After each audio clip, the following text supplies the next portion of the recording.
changer. We'll get that. Green button's on. You just test the changer. Now, just as a suggestion,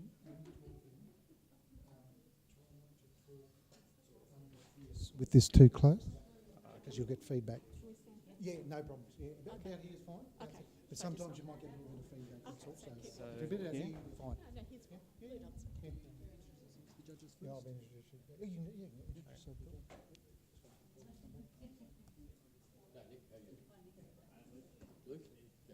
I'm David. Nice to meet you. Nice to meet you. How are you? Hi, please meet you. Hello, Chris. How you going? Good. Nice to meet you. How are you going? I'm David.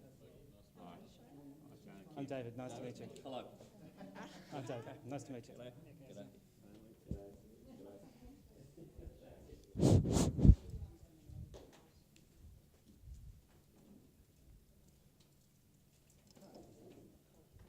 Okay, welcome to the Testing. last presentation of the day, of the whole competition, actually.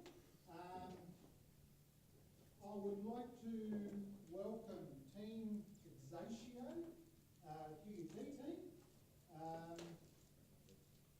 Good luck, guys. You have 20 minutes. Displaying the 3 and 1 time frame. The floor is yours. Do you mind if we do just one quick microphone check? My voice tends to be rather large and carry, and I don't want to blow everyone out of the auditorium. So, okay, can you all hear me clearly? All right. By the year 2040, the world population will reach 9 billion people.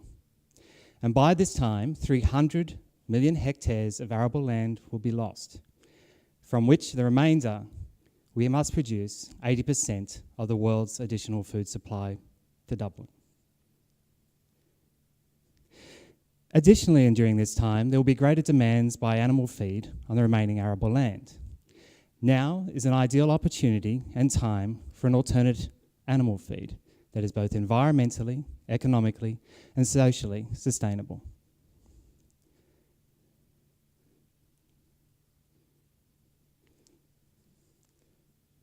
Okay.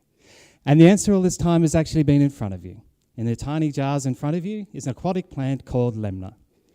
It's also been around for some time, but it's a significant opportunity and solution all in one.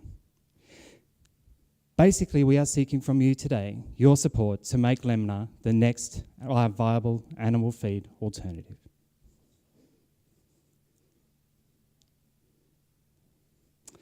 My name is David. I have significant management experience in both the public and private sector. That has widely varied from $88 billion worth of infrastructure projects, which I've worked with my team, to currently my role now, which is to assist research organisation and industry people to do amazing things that are fully commercialised. I also have Shona over here, who has great operational experience, significant background in science, and she actually is an expert in making sure that significant projects arrive on time and sound and do what they're actually meant to do. Next to her is our technical guru, which is Luke. Luke is fantastic. He actually is working at Microsoft now and has extensive experience in assisting small startups moving through to full commercialization. Because of his expertise, he is now currently assisting people who are legacy clients to change and basically become more adaptable in a volatile world. And finally, we have Nicholas, our financial expert. Nicholas has got extensive experience in finance and has worked with such companies as GP and innovative SMEs.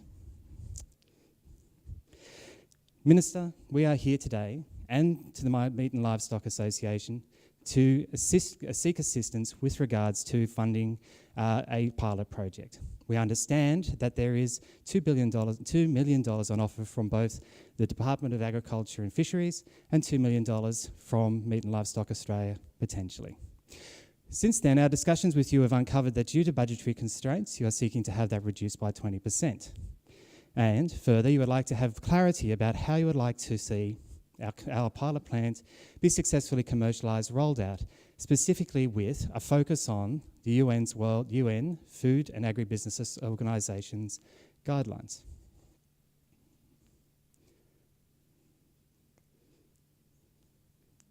As such, we are seeking $2 million in investment from both the Department of Agriculture and Fisheries and the Meat and Livestock Association via a repayable grant.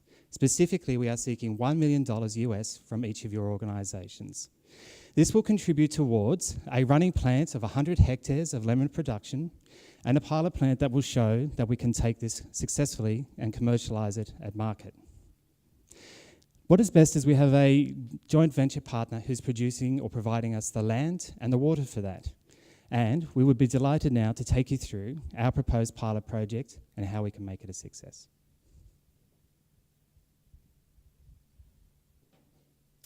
As you've just heard, the world is facing some pretty tough challenges, but we think this is an absolute opportunity for you. As you can see, the demand for red meat is increasing, which drives the demand for animal feed. However, natural resources such as land and water are actually on the decline. Yet, current crops such as soy have increased demand on our natural resources, and that push to our finite resources is driving up costs to producers in the animal feed, in the animal and cattle industry, and they are the people that you represent. Now, we know that the cattle industry is facing some of these challenges, and specifically the animal feed market.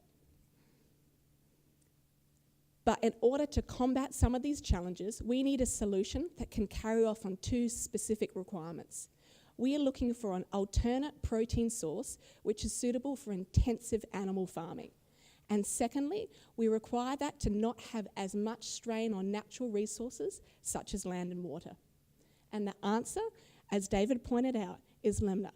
Lemna thrives on non-arable land and thrives in suboptimal water. Now that we've had a look at some of that industry solution, why hasn't this been done in the past? Now, lemna has actually been around for decades, and the protein content has been recognised. The problem being is that lemna was not a commercially viable option for two reasons. One, because the yield was not high enough, and two, because the current harvesting methods are completely manual and absolutely insufficient. And that's where Exatio steps in, and we are able to provide a solution called the lemna production system. Now, the lemna production system, I'm going to break it down for you, is three major components.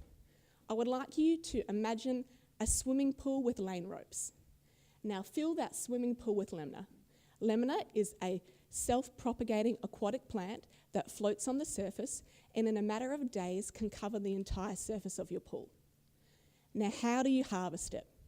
Along the lane ropes sit a moving gantry that pushes the lemna off towards the side, towards the floating pontoons. Within those floating pontoons sits our automated harvesting system, which can collect that lemna and funnel it towards the edge of the pool and onto a larger conveyor system. Now, imagine that that pool is actually a pond, and that pond is a series of ponds which creates a modular formation, each with their external conveyor system going towards our solar drying facility.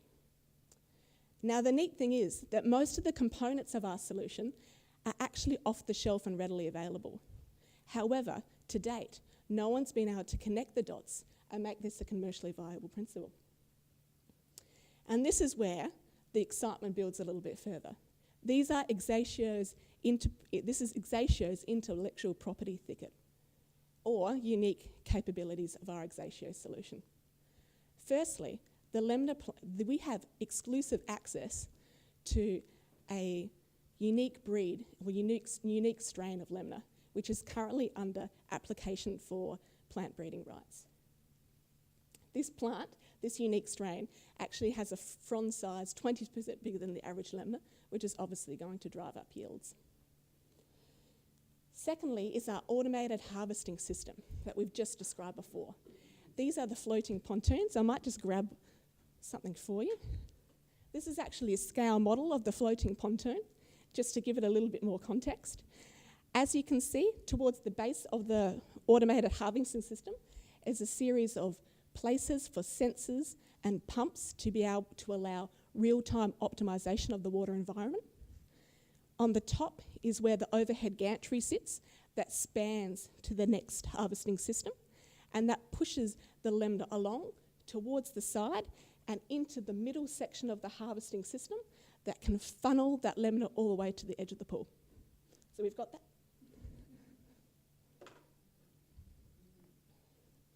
And thirdly, and to add to that excitement even further, is our proprietary algorithm.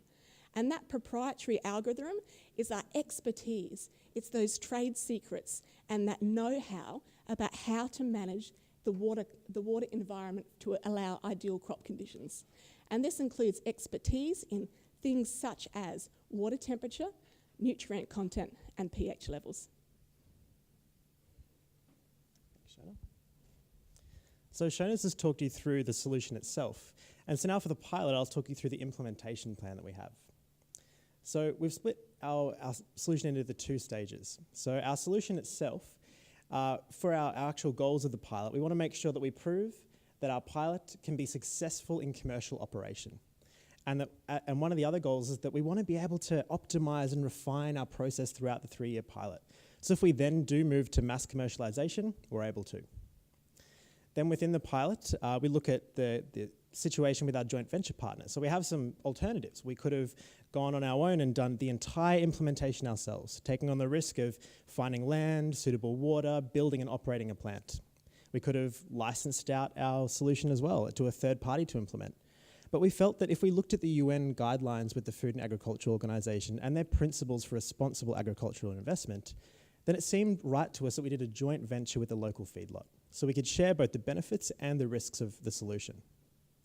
And so what that means is that then we can take on this implementation, prove it successful, and also have a customer that takes on 100% of our production for our 3-year pilot. Then, after that stage, we move on to the post-pilot commercialization stage, which the goal of that is we see the domestic market as a huge opportunity. In Australia, the feed market's worth around 2.4 billion Australian dollars.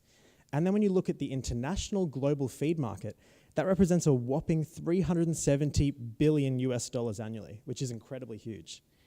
So we see an opportunity to start growing there, and with our combined solution, we hope to be able to support and contribute to the doubling of the world's food production by 2040. So what are the key benefits of our 100-hectare pilot that we're proposing here over 3 years? Well, the first one is that with our strain, our unique capabilities, we have at highly increased yield when you compare to current alternatives such as soy. So with soy in 100 hectares, you get around 250 tonnes per year. Whereas with lemna, we can get 8,000 tonnes out of the same amount of land, which is incredible. Then we have more land that's been made available. So when you look at the land around a feedlot, it's often not used, and so we can use it for a much higher value purpose instead of taking other arable land. And also, lemna uses significantly less water. Now when you think about that, this is an aquatic plant. And when we're comparing it to soy, a land-based plant, soy uses 2 megalitres per tonne to make a tonne of soy. Whereas for lemna, we only use 0.11 megalitres per tonne, which is an incredible reduction. So then, for our pilot implementation strategy, we need to start with the approval from our stakeholders, which could include you as our potential funding partners. From there, we move to our construction phase. So we'll split that into 3 stages. The first stage being focused on building out the core supporting infrastructure for a deployment of our solution. And also 2 first 10-hectare deployments in our modular system. Then stage 2 is we expand that capacity, take the learnings from the first stage and accelerate our construction and build 30 more hectares. And finally in stage 3, we complete our 100-hectare deployment of another 50 hectares of capacity. Then when we move to operation, because it's modular, we look at it in terms of test and operate. So we can test a segment before we take it into commercial operation, and so we don't have to disrupt the rest of our operations. And the benefit of this modular solution is that then we can also begin selling the parts of the solution that are online, even if we haven't built out the full 100 hectares. Which means that by the end of the 3 years, we hope to be cash flow positive and actually pay back the repayable grant that we're asking you for today. And finally, at the end of the pilot, we want to review how the pilot went, do a comprehensive review and identify the areas we need to improve for mass commercialization. So you can see here, we'd approve quite quickly, and then the construction stage 1 would be in the first quarter of the first year, the second quarter would be that second stage of construction, and then the third stage would go over the end of that first year. And the interesting thing to note here is that we're calling out that the operations and sales can start right from that first quarter of construction, and then continue. Now, under our models, we've identified that we could pay back the 50% of the loan that we're asking for you today at the end of the second year, and the remaining 50% at the end of the third year, after which we complete our review of how our pilot went.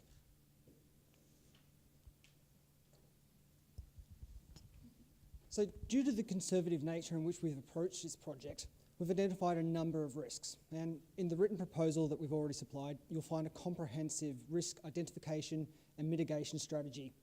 But today we'd like to highlight just 5 key risks. The first being pests, specifically ducks and other bird life, such as a flock of seagulls, but not the band, obviously. They might come in and try and eat our lemna.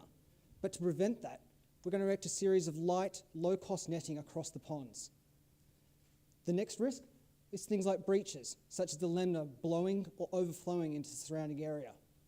But if you remember those pontoons that Shona discussed, they act as a dual purpose in that they float on the surface of the pond and go up and down with the surface of the water, and they also act as a physical barrier to prevent it from being blown across from one pond to the next. Then we have severe weather events. Now, this is Australia, floods and droughts do occur, but we've specifically chosen a site which is characterised by grey vertical clay soil. So that only holds the water, but it also prevents it from permeating into the surrounding area. And the lemna actually acts as a surface coverage, so it prevents water from evaporating. Floods, on the other hand, may cause the entire crop to get washed away. But in that situation, we have an off-site seeding pond with which we can just simply replenish the stock, and as it's self-propagating, within a few days we're back up and running. And finally, regulation. Currently, we adhere to all existing legislation, but there is a possibility of there being further regulation to come through. And that's one of the reasons we're talking to you here today, because we hope to leverage your expertise in this area to be kept abreast of any other changes. So what we end up with is a comprehensively de-risked project. Now, what we have is the management and IP and technological know-how.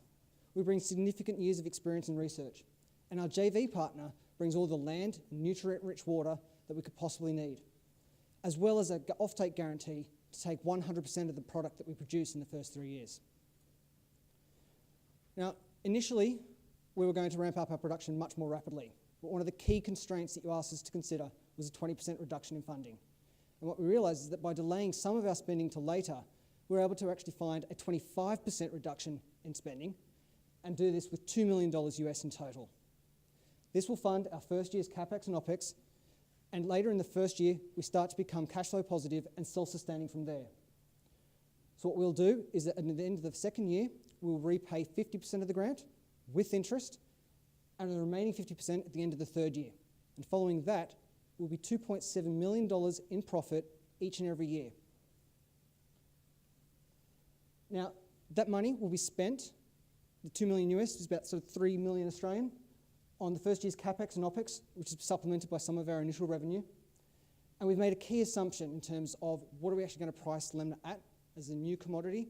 It's hard to really measure, so we've made an assumption that we will price it at a 20% discount to soy based on feedback that we've had, and considering it says protein rich and even better in terms of digestibility than soy, we see this is a fairly conservative assumption. We've also made an assumption of 80 metric tonnes per hectare per year, and there's a serious amount of research that's out there that actually suggests that under ideal conditions, we could potentially obtain up to double this. So these are very conservative numbers that we've been using. So we've talked through the pilot that we're proposing, but then what happens after the pilot? So our proposal is that we take a post-pilot commercialization strategy which focuses on first our close and local adoption and broadening of our solution. So the opportunity that we see is that when we look at our opportunities post, we've proven the model in a way in this first pilot. And then we can either go deep and take that expertise and apply it to other cattle feedlots, or we can go broad and move over to pork and poultry and expand our impact. What we're proposing today is a hybrid model. So we're approaching both a depth and a breadth model, and then taking that across Queensland so we can broaden our impact even more in a location that's not too expensive and far away from our initial pilot area. Then we can use the expertise from those first 2 parts to then expand internationally. So by partnering with, say, the UN's Food and Agricultural Organization, UN's Food and Agricultural Organization, We're then able to, because we've aligned with their principles, use their reputation, expertise, and knowledge of global countries to say, well, these countries might be appropriate and these might be the right partners within those countries. So we think that they might be the right partner for taking the next step. And so we've made a few changes to our implementation strategy. So, in the pilot, we had a few steps that we talked through before. Now, some changes we're making are that initially we'll do more of an exploratory stage. So we'll explore more of our options and understand better with the FAO what could be right. And then at the end, instead of doing large milestone reviews like we're proposing for this pilot, we'd have more of a general continual feedback and be able to expand greater to meet the challenges ahead. And we think that through this, our solution is economically sustainable because we're cash flow positive in our pilot within the first 3 years, so we can apply that to grow further. When we look at the environmental stage, we're using finite resources much more effectively. You saw our reduced water consumption, our reduced use of land, and our high yields from that same amount of land compared to soy. And so now, I'll pass to David. Thank you. Oops. So, basically, day by day, the situation is becoming more acute. The need for more people, more meat, and more feed, all with limited resources. The answer is Lemna. The solution is Exatio's Lemna cropping system. It is environmentally and economically and socially sound and will contribute significantly to doubling the world's food requirements by 2040. Invest in us today so we can feed the world tomorrow. Thank you.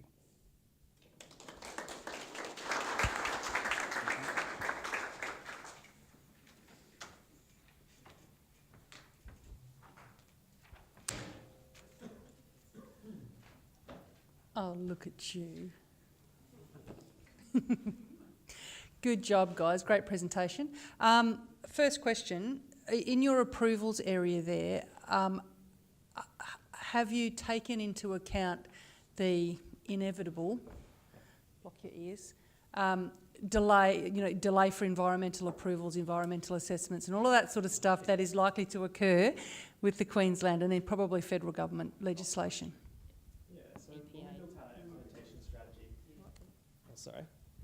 When we built out our implementation strategy, we built out the 3 years as starting on the day we received the final approval, whether it's regulatory, investor approval, so that we have everything we need to progress, so we're not waiting for individual other things to come along. So the approval stage is kind of year one of the implementation. Yeah. Sadly, I have a personal interest in this, so I'm going to need to ask how it works. I also like to make a statement. Australian feedlot industry doesn't use soy products, so your financial model is flawed if you're doing cost or value comparatives against soy. If you do it against wheat or feed barley, you're going to have to lower your horizons by about 68%. So I would need to understand the model is viable at a $250 a tonne alternative. But prior to that, I actually need to ask, first I'll take a breath, which part of the food chain is it replacing?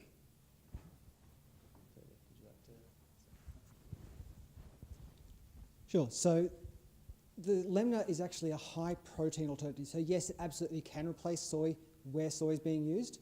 Where other products are being used in place of that, it can also be added to it. So it doesn't necessarily need to replace any of those feed alternatives, but it absolutely is a very high value alternative to add to it. We're not proposing that you go off and feed cows pure Lemna. Obviously, you add it to it. And the way that a lot of the feedlots, through our discussions, formulate their feed is that this is done on a daily basis with the requirement to exactly what these particular cows need at any one point in time.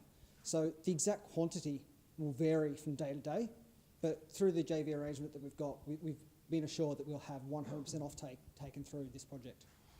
Okay, so exploring that, so it's a protein supplement, which means it's going to perform less than probably 2% of the ration inclusion.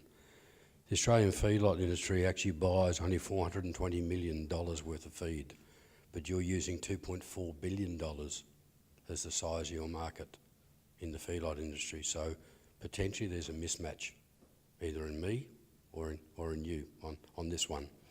Then the other thing is that how is this product handled, transported, distributed, integrated, or do we now have to have every feedlot, which range from 5,000 head mum and dad shows to 55,000 head mum and dad shows to 60,000 head corporates, scattered?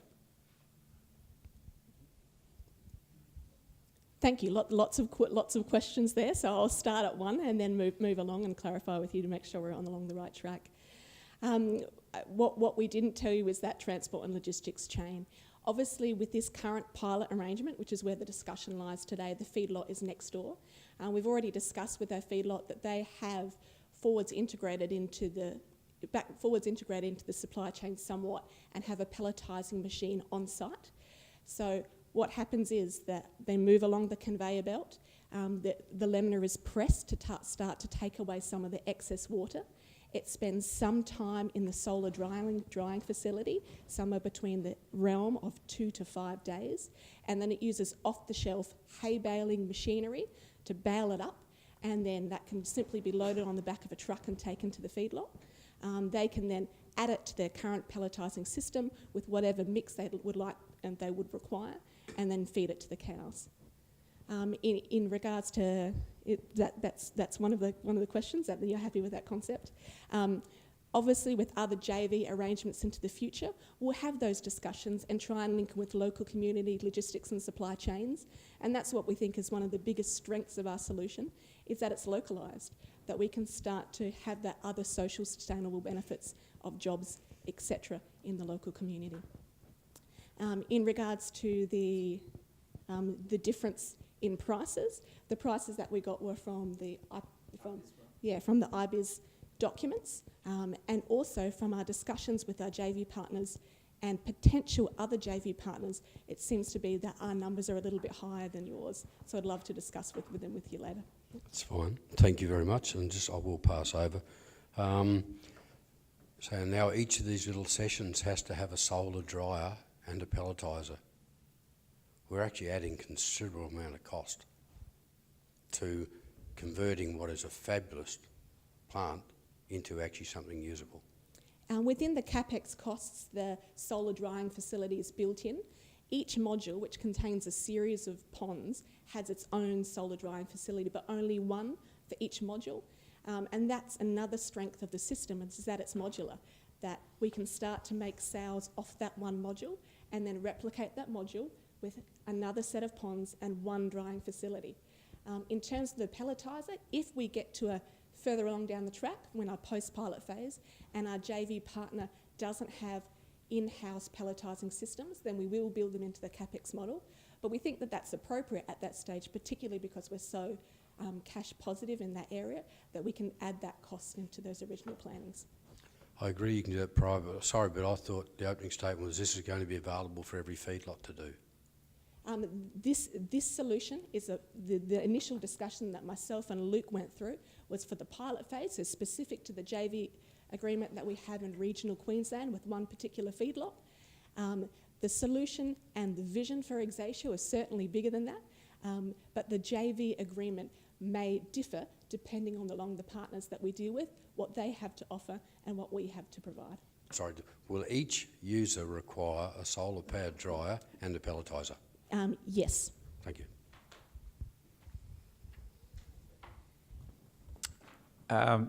In terms of the infrastructure that's required, how deep is the water ponding that you're proposing to do, and how often are you harvesting, and what sort of evaporative losses are you talking about? I know you said that once it's grown over it prevents any further evaporation, but obviously if you're harvesting it every week and you've got 2 days whereas the ponds are bare, you know, out in Dalby you're going to lose 1.5 metres of water a year, and that's when it's about 5 metres deep.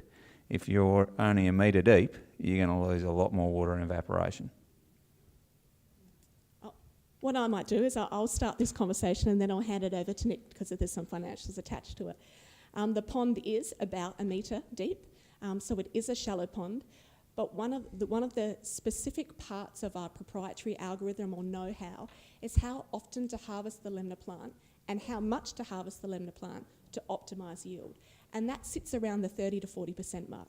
So our harvesting gantries don't take it all off the water, leaving a bare surface for evaporation, but they take 30 to 40%, it gets pressed, and 80% of the water from the plant actually runs back into the pool. So with the pressing and the small amount of evaporation, because there is always some level of coverage on the pond, that water loss is actually quite low. Yeah, no, pretty much exactly right. In terms of the actual specific number within the budget, we've got about a 30% evaporative loss over the course of the year, which is based on all the trials that we've had so far to date. Okay. What is the protein content of lemna, and once it's harvested and dried and available? So what does it stack up relative to the other sources? You know, we're feeding hay, we're feeding feed wheat, barley, sorghum. All that kind of stuff. Yeah. Again, part of our know-how is the nutrient level in the water. So a lemna is a plant with a long root system, and so it can absorb a lot of the nutrients from the water with a combination of potassium, etc., that sits into that level. So we can actually almost dial up the protein content of the lemna depending on the needs of the feedlot or the JV partner that we're actually involved in. Okay. Yeah, that's right. So in terms of water source and water temperature, how do you regulate water temperature at Dalby midwinter, 0 degrees at night time, 20 degrees in the day? This time of year, 28 degree average temperatures, and maybe it's 15 at night. A lot of variation going on there. Yeah, we're not actually regulating the water temperature. Yep. We're factoring in how the water temperature interacts with the other elements. So the algorithm sort of takes into account what is the current water temperature, how much nutrients actually needed, and then factors in how often to harvest, how much to harvest. It's quite a lot of sort of complex equations that go into that. But yeah, effectively, different times of the year, we'll be harvesting and adding different nutrients in different ways. Okay. Oh, in terms of the actual protein content, on average, about 45%, typically. Right. It's about less than 5% fibre. Okay. All right. So, in terms of the construction of these areas, you just see that you could go to any grey soil, vertisol area and just grade up areas a metre deep and then fill it full of water.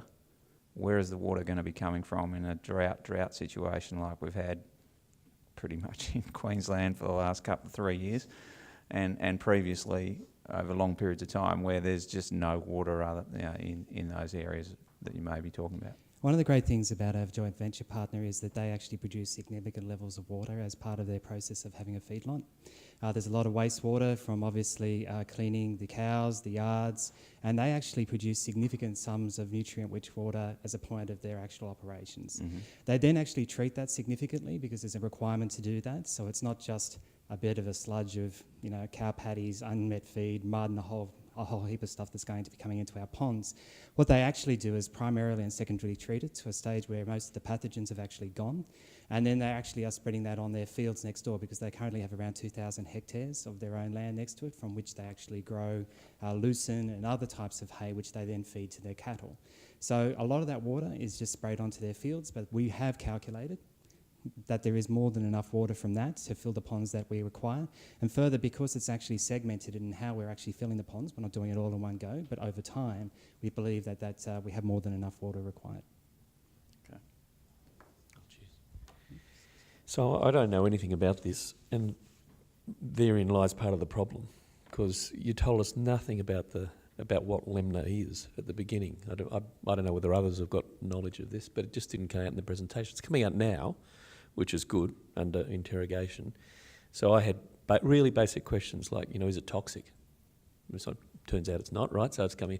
Is it fed to animals now? I still don't know that. Is it fed to animals now? Okay, whereabouts is it fed to animals? Yes, so lemna has been around for a very long time. It is currently fed to animals all around the world. For example, in Bangladesh, they currently do have lemna farms there, and they use it in that case for fish farming. So it is perfectly safe, and it's actually not on any noxious weed register in Australia. In fact, it's endemic, so there's no issue with regards to that. And it's fed to animals here now? We have trialled it, and there has been research done in that area, but this would be the first pilot which would be doing that as an operating system. Righto. And is it in the pilot, what was it fed to in the pilot? Was it beef cattle or was it dairy cattle or what? Yes, the point of this at the feedlot is that it's beef cattle, yes. Okay. I can actually also tell you that it tastes like alfalfa. Righto. If you wash it like a salad. Righto. And so you're not proposing it get fed to dairy cows? It's certainly in preliminary trials, not in Australia. It has been tested in both beef and cattle, beef and dairy cows. But in our particular pilot arrangement, considering the feedlot that we've entered a joint venture agreement with, they are a beef cattle farm, and that's where we're focusing in on at the moment. But it's certainly something that can be given to dairy cows, and from a monogastric point of view, is hypothesised to be able to actually increase the quality of milk and meat because it flows through the cow's system a little bit better because of the low fibre content than the current feedlot that we're providing. So there's a potential for increased milk yield or quality, or both? Our main focus is increased yield and filling that gap in the market, in filling that industry gap as current. But there is some ideas around, although that's certainly not the focus of Exatio at this current point of time, that it does improve quality as well. Righto. And it was great, congratulations on thinking about the intellectual property issues, because we do not do that enough in Australia. We do not do that enough. Anyway, but I would say that I work for a company that does that stuff. However, do you see this as a licensing play? So you're going to license this? Yeah, so we had a number of alternatives in how we could implement, and licensing was our second one that we thought it might be appropriate if maybe we were in the post-pilot stage, so we'd prove that this is a technology that could work in Australia and we could license it out. We just think that at this stage we're maybe a little bit too early to effectively do that without proof points, and so what we're proposing is that we use the pilot as our chance to prove it, and then maybe licensing could be our next step. Righto. So how are you going to, so that's good, so how are you going to license that when so much of the IP is bound up in know-how as opposed to patents or plant breeders' rights? Yeah, so our focus has really been on identifying what the key, how we actually implement that know-how in reality. And it comes down to the software part of our solution. So we can implement a lot of the algorithms in the software that powers the harvesting arms, and so we can actually sell that as a package rather than saying specifically you need this much pH, this much nutrient. So it's actually the system itself that we're selling, and we can sell it. And the other thing that was unclear to me is sometimes you're talking about pellets, so we're going to make it pelletized, and other times you're talking about baling. Which is it? Is it pellets or bales? Yeah, so it really comes down to the joint venture arrangement that the individual feedlot needs. So if they require pellets and they don't have a pelletizer, it could be the place of Exatio that we build out a pelletizer and have that capability. But if not, then it could be that they have a pelletizer and we just need to put it in bales, send it to them, and then they do the rest of the work. So it depends on what the individual feedlot requires. Okay. So say I invest in this and I get a couple of 100,000 hectares full of ponds, what else can I do in the pond without compromising the plant?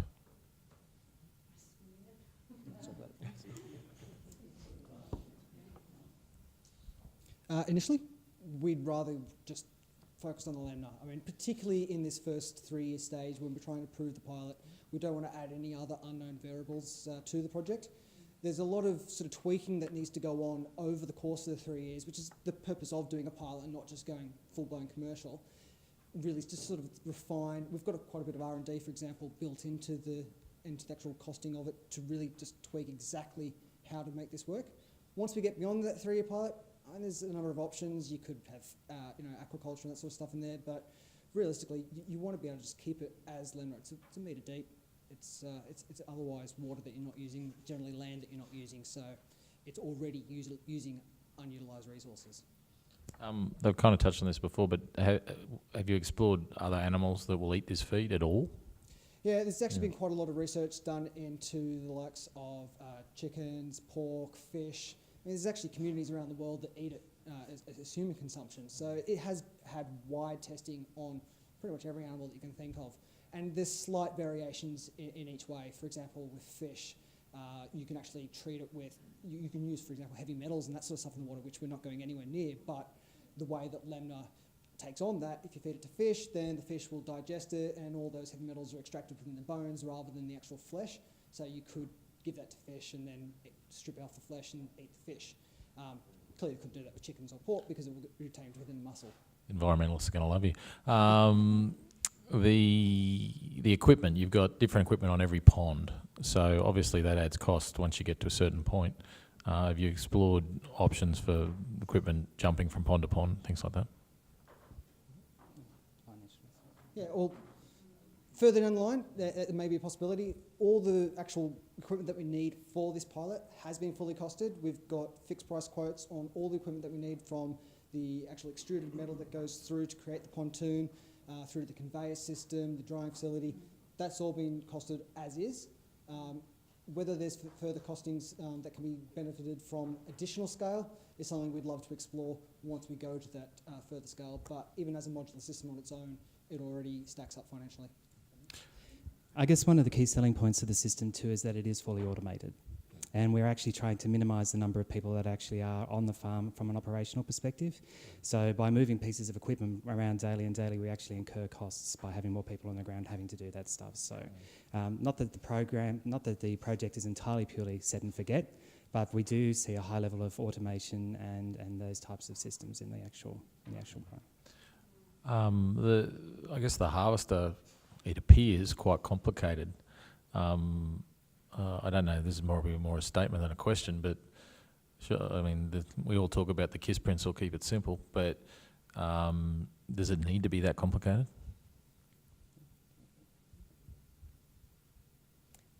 I know what you're thinking. It's because the model wasn't close up, but you're more than welcome to.